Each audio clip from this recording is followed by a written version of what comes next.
Activist Sonam Wangchuk was shifted to Medanta Hospital in Gurugram after the Delhi High Court ordered his immediate transfer from Safdarjung Hospital late in the evening on July 21st.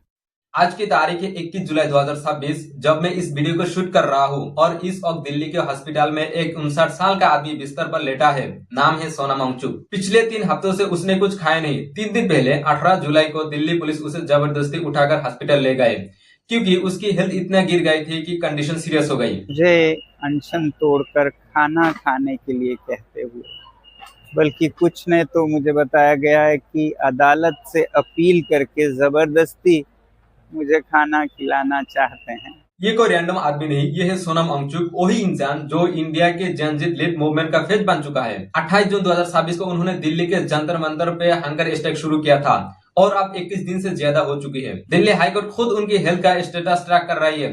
Delhi police ने 20 जुलाई को parliament तक एक proposed मार्च का permission देने से मना कर दिया। तो सवाल है, ये आदमी है कौन जो बार बार अपनी जान को खतरा में डाल रहा है? चलिए अब थोड़ा पीछे चलते हैं और समझते हैं ये इंसान है कौन।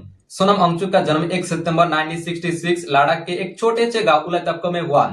उनके गांव में स्कूल नहीं थी, इसलिए उन्होंने 9 साल की उम्र तक स्कूल गया ही नहीं। जब उनको श्रीनगर भेजा गया जहां पर क्लासेस उर्दू, हिंदी, इंग्लिश में होती थी, उन्हें कुछ समझ में नहीं आता था।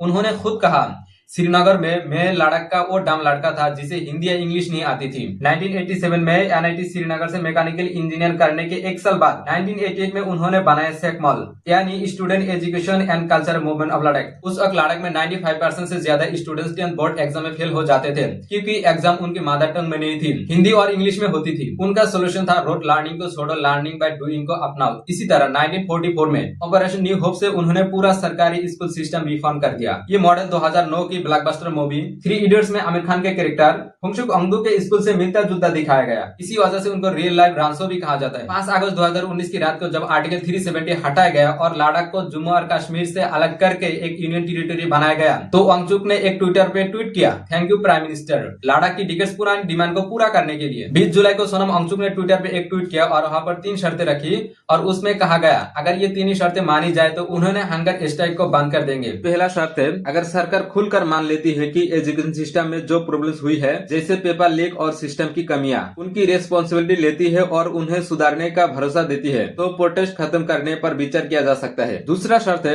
अगर उन्हें पार्लियामेंट जाने दिया जाता है और एमपीज ये वादा करते हैं कि इस इश्यू पर संसद में डिस्कशन होगा और एक्शन के लिए आवाज उठाई जाएगी, तो भी प्रोटेस्ट खत्म किया जा सकता है। तीसरा शर्त है, अगर उनकी तबीयत इतनी खराब हो जाएगी वो पार्लियामेंट नहीं जा सके, तो एमपीज खुद हॉस्पिटल आकर उन्हें भरोसा दे कि उनका मुद्दा पार्लियामेंट में उठाया जाएगा, तो प्रोटेस्ट खत्म करने पर विचार किया जा सकता है। वो जारी रहेगा।